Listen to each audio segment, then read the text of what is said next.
அனைவருக்கும் வணக்கம். சிவி பயண வலையொலிக்கு உங்களை அன்புடன் வரவேற்கிறேன். இதுவரைக்கும் நீங்கள் எத்தனையோ ஊரில் எத்தனையோ தேர் திருவிழாவை பார்த்துருப்பீங்க. சமீபத்தில் வலையொலியில் கூட ஈழத்தில் நடந்த நல்லூர் கந்தசாமி கோயில் திருவிழா ரொம்பவும் பிரபலமாச்சு. இது டென்மார்க்கில் இருக்கக்கூடிய வேல்முருகன் ஆலயத்துடைய தேர் திருவிழா தான் இங்கே நீங்கள் பார்த்துக்கிட்டு இருக்கீங்க. டென்மார்க்கில் கோயில், தமிழ் கோயில் எப்படி இருக்குது, முருகர் கோயில் எப்படி இருக்குது, அங்கே திருவிழாவில் கடைகள் என்னென்ன வச்சுருக்காங்க, தேர் எப்படி இழுக்கிறாங்க, என்ன மொழியில் வழிபடுறாங்க, வாங்க இதெல்லாம் பார்த்து தெரிஞ்சுக்கலாம். வாங்க காணொலிக்குள்ளே போவோம். ஒரு வழியாக சேர்ந்தாச்சு. இதுதான் கோயில். பள்ளிக்கூடம் மாதிரி இருக்குன்னு நினைக்காதீங்க, பள்ளிக்கூடமே தான். ஒரு பழைய பள்ளிக்கூடத்தை தான் கோயிலாக மாற்றிருக்காங்க. உள்ளே போய் பார்த்தா சிறப்பாக இருக்கும், காட்டுறேன். வண்டி பாருங்கள், இந்த பக்கமும் நிற்கிது. கோயிலுக்கு இந்த பக்கமும் நிறைய வண்டி நிற்கிது. நல்லா நிறைய கூட்டமாக இருக்குது. இது கோயிலை சுற்றி உள்ள நிலம். அதை அப்படியே வண்டி நிறுத்துகிற இடமா மாற்றி வச்சுருக்காங்க. பின்னாடி முழுக்க இந்த பக்கமும் அதெல்லாம் சும்மா நிலம்தான். ஆனால் விவசாயம் எதுவும் இப்போதைக்கு நடக்கலை, அதனால் அதை அப்படியே மாற்றி வச்சுருக்காங்க. வயலுக்குள்ளே வண்டி ஓட்டிக்கிட்டு வர்றதே ஒரு வித்தியாசமாக தான் இருக்குது. இங்கே எவ்வளோ வண்டி நிற்கிது பாருங்கள். டென்மார்க் முழுக்க இருந்து ஆட்கள் வருவாங்க. ஏன்னா டென்மார்க்கில் இருக்க ஒரே முருகன் கோயில் இதுதான். இன்னும் 2 பிள்ளையார் கோயில் இருக்குது, அம்மன் கோயில் 2 இருக்குது. ஆனால் முருகர் கோயில்னால் அது இதுதான், வேல்முருகன் ஆலயம் தான். ஸ்டென்லியில் இருக்கிற இந்த ஆலயம் தான். எல்லாம் ஒரே ஆட்டம் பாட்டம் தான். குழந்தைங்களை சொல்லவே வேணாம். தேர் தான் அங்கிட்டு இருக்குது. நான் முன்னாடி முன்பக்கம் போய் காட்டுறேன். இது மோர் பந்தல். மோரும் இருக்குது, பழச்சாரும் இருக்குது.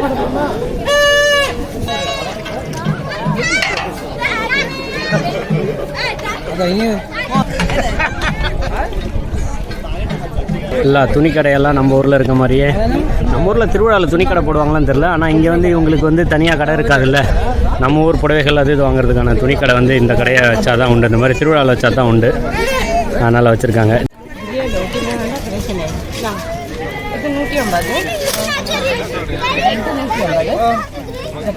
இன்னும் மற்ற கடைகளும் இருக்குது. நான் அந்த பக்கம் காட்டுறேன். தேர் தயார் நிலையில் இருக்குது. இன்னும் சாமி கொண்டு வச்சு இழுக்கலை. கொண்டு வச்சுட்டு ஏதோ தேர் போகிறதுக்கான வழி இந்த பக்கம் இதுவாக இருக்குது. இப்படி கோயிலை சுற்றி இங்கேருந்து இழுத்து வருவாங்க. முன்வாயிலாக இந்த பக்கம் மாற்றிட்டாங்க. முன்னாடி அந்த பக்கம் இருந்துச்சு. காட்டுறேன், அந்த பக்கம் வாயிலையும் காட்டுறேன்.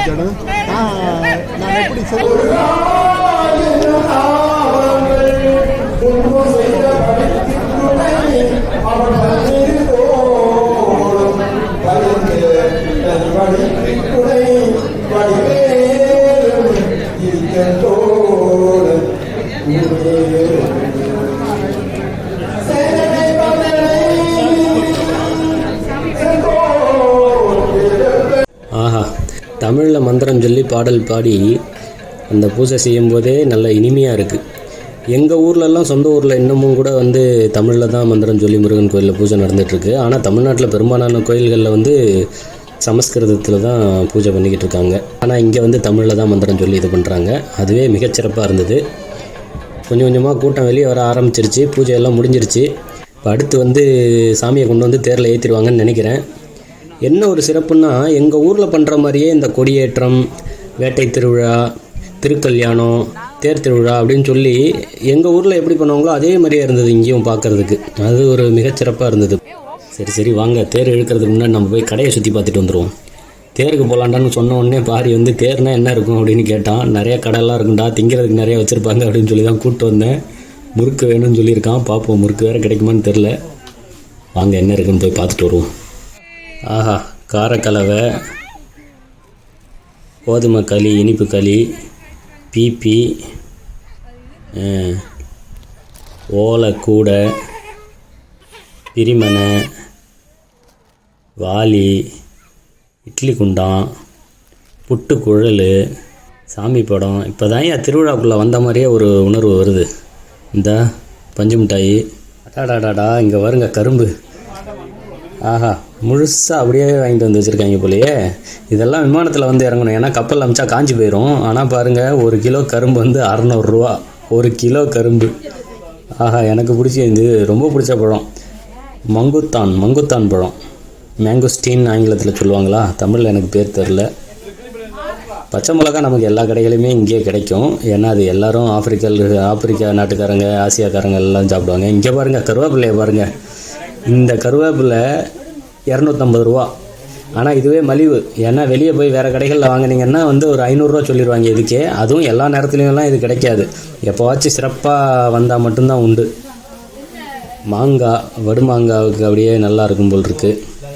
வாழைப்பூ, அடடா, இந்த வாழைப்பூவெல்லாம் பார்த்து இதெல்லாம் 800 ரூபா. ஆனால் நான் இதெல்லாம் பார்த்து கிட்டத்தட்ட 1 வருஷம் ஆகுது இங்கே. ஏன்னா நாங்கள் இதெல்லாம் வாங்கணுன்னா கடைக்கு வந்து கிட்டத்தட்ட ஒரு 50-60 கிலோமீட்டர் போனால் தான் நமக்கு வந்து இந்த பொருட்கள் இருக்கிற கடை இருக்கும்.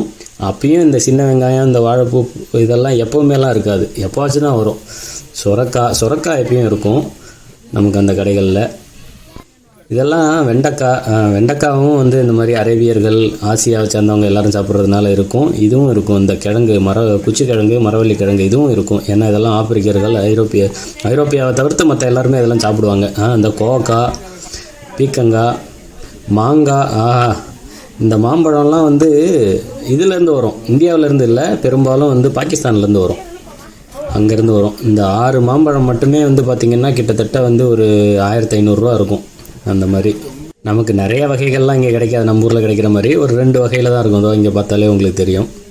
இது என்ன அல்ஃபோன்ஸா, இது என்னன்னு தெரில. எனக்கு அவ்வளோ பரிச்சயம்லாம் இல்லை இந்த பழ வகைகள். நமக்கு தெரிஞ்சதெல்லாம் சேலம் ஒட்டுக்காய் தான். இளநியெல்லாம் கொண்டு வந்து வச்சுருக்காங்க. இதெல்லாம் தாய்லாந்துலேருந்து வரும். இங்கே என்னென்னா இதெல்லாம் ஒரு விஷயமாடான்னு உங்களுக்கு தோணும். எங்களுக்கு பார்த்திங்கன்னா இந்த விஷயம்லாம் நான் ஏற்கனவே சொன்ன மாதிரி இதெல்லாம் வாங்கணுன்னா கிட்டத்தட்ட ஒரு 50-60 கிலோமீட்டர் போனால் தான் இதுக்கான கடைகள் இருக்கும். இந்திய கடைகள்னு இல்லை, ஆப்பிரிக்கா கடைகள், இல்லாட்டின்னா நம்ம தாய்லாண்டுக்காரங்க கடை, சீனார்கள் கடை, அந்த கடைகளில் இதெல்லாமே இருக்கும். இஞ்சி பூண்டு நமக்கு எல்லா கடையிலுமே இருக்கும். ஆனால் மற்ற காய்கறியெல்லாம் நான் காமிச்சல, வெண்டைக்காய், பாவக்காய், புடலங்காய், சுரக்காய், இந்த சின்ன வெங்காயம், இதெல்லாம் வந்து அவ்வளோ எளிதாக நமக்கு கிடைக்காது. இந்த நல்லெண்ணெய் எல்லாம் கிடைக்காது. நெய், இங்கே நெய் இருக்கும், ஆனால் இங்கே வந்து வெண்ணெய் இருக்கும். ஆனால் நம்ம ஊர் நெய் இருக்காது. அந்த வெண்ணெய் இருக்குன்னா நம்ம ஊர் நெய் மாதிரி வாசனை வராது. இந்த அவெல்லாம் வேறு மாதிரி.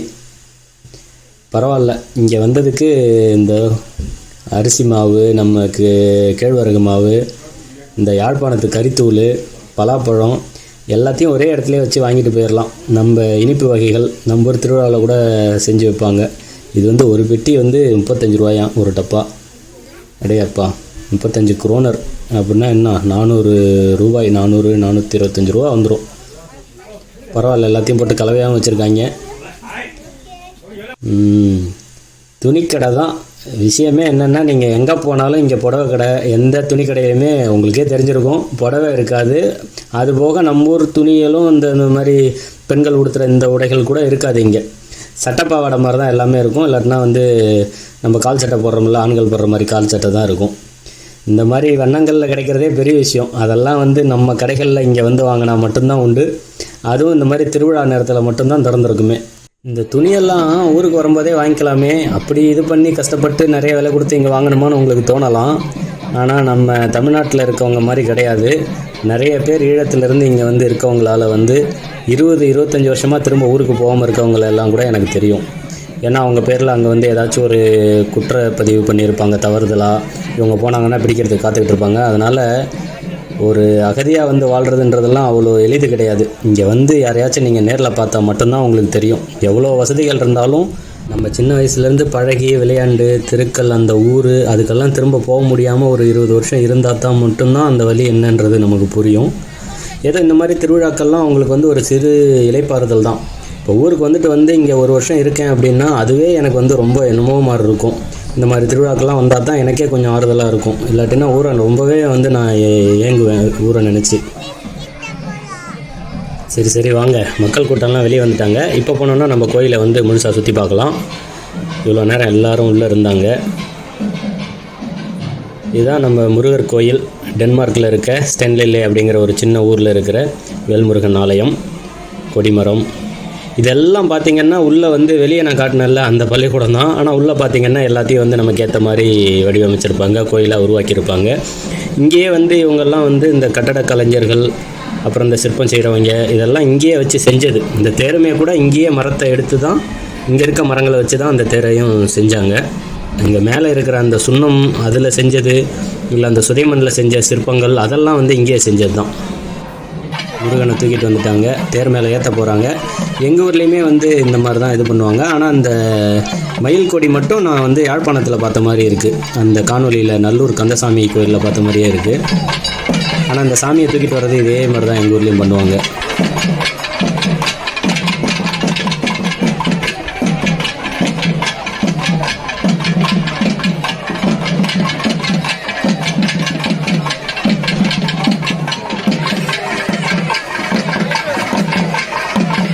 தேரிலே சுவாமி ஏறிவிட்டது. ஆண்கள் ஒரு பக்கமாகவும் பெண்கள் ஒரு பக்கமாகவும் வடம் பிடித்து என்று தேர் வீதி உலா வர இருக்கின்றது. அர்ச்சனை செய்கின்ற விரும்புகின்ற அடியார்கள் அங்கே காரியாலயத்திலே அர்ச்சனைகள் விற்பனையாகிக் கொண்டிருக்கின்றன. அர்ச்சனை தட்டுகளை பெற்று இங்கே 8 திக்கிலும் அர்ச்சனைகள் செய்து கொள்ளலாம். இப்பொழுது உடனடியாக இன்னும் சற்று நேரத்திலே ஆறுமுக பெருமான் தேரிலே பவனி வர இருக்கின்றார். வருடத்திலே ஒருமுறை இந்த தேர் திருவிழா ஊர் ஊராக வந்து அடியார்களுக்கு அருட்காட்சி கொடுக்கின்ற நாளாக. இந்த வேட்டி சட்டை, இந்த புடவையில் ஆட்களை பார்க்குறதுக்கே மனசுக்கு அவ்வளோ மகிழ்ச்சியாக இருக்குது. இத்தனை வண்ணங்கள்லாம் வந்து இவங்க வந்து உடையே வச்சிடல, இந்த நாட்டிலேயே கிடையாது. நம்ம ஆட்கள்கிட்ட தான் இவ்வளோ வண்ணத்தில் வந்து உடை இருக்குது. இந்த தேர், இந்த வண்ண உடைகள், அப்படியே இந்த இடைவெளியெல்லாம் குறைஞ்சி நேரடியாக அப்படியே எங்கள் ஊருக்கே போய் உட்காந்துட்ட மாதிரி இருக்குது. இது டென்மார்க் தானா இல்லை எங்கள் ஊர் மாத்தூரில் இருக்கணான்ற அளவுக்கு ஒரு சந்தேகம் ஒரு கணத்தில் அப்படியே வந்துடுச்சு. ஒரே ஒரு குறை தான் என்ன அப்படின்னா, இந்த பொறிகடலை கடையும் இந்த ராட்டினமும் இல்லை. இது ரெண்டும் இருந்ததுன்னா நான் வந்து இது என் ஊருன்னே நம்பியிருப்பேன். அந்த அளவுக்கு அப்படியே அதே மாதிரி இருக்குது. சிறப்பு, மனதுக்கு ரொம்ப மகிழ்ச்சியாக இருக்குது. பாரிக்கு வந்து என்னென்னா, இங்கே வந்து அவனுக்கு கொஞ்சம் நுறுக்கு தீனி வாங்கி கொடுத்தேன், சாப்பிட்டுக்கிட்டு இருக்கான். என்னென்னா அவனுக்கு வந்து இப்போ தேரை இழுத்தே ஆகணும்னு ரொம்ப பண்ணுறான். வாங்க அவன் கூட போய் நம்மளும் தேரை சேர்ந்து இழுப்போம். எங்கள் ஊர்லலாம் பார்த்திங்கன்னா இரும்பு சங்கிலியில் இருக்கும் அந்த வடம். இங்கே கயிறு தான், அதனால் பிரச்சனை இல்லை. பாரி கையில் காலில் போட்டுப்பான்னு பயப்பட தேவையில்லை. அதே மாதிரி கூட சுற்றி நம்ம ஆட்கள் தான் இருக்காங்க. அதனால் குழந்தைங்கள பார்த்து நடப்பாங்க, வருவாங்க, மேய்ச்சிட மாட்டாங்க. அதுக்கும் பயப்பட தேவையில்லை. இதுதான் பாரிக்கு வந்து முதல் தேர். ஏன்னா நாங்கள் ஊருக்கு வரும்போதெல்லாம் எப்பயுமே பங்குனி சித்திரையில் வந்ததில்லை. நம்ம சரவணன் தான் கூட இருந்து குழந்தைங்க எல்லாரையும் பார்த்துக்கிறாப்புல பத்திரமா. நன்றி, மிக்க நன்றி சரவணன். தேர் இழுத்து முடிச்சாச்சு. அடுத்து என்ன, சாப்பாடு தான். வாங்க சாப்பாடு வாங்கி சாப்பிட போவோம். பெரும்பாலும் நான் வந்து கல்யாணத்துக்கு முன்னாடி கோயிலுக்கு வந்தேன்னா அதுக்கு முதல் காரணம் இந்த சோறு தான். கோயிலில் வந்து ஒரு சாம்பார் சோறு போடுவாங்க, ரொம்ப ருசியாக இருக்கும். அது இன்றைக்கும் அதே சோறு தான். அது கூட அப்பளம், அப்புறம் இந்த சம்பல், தயிர் பச்சடி கொடுப்பாங்க.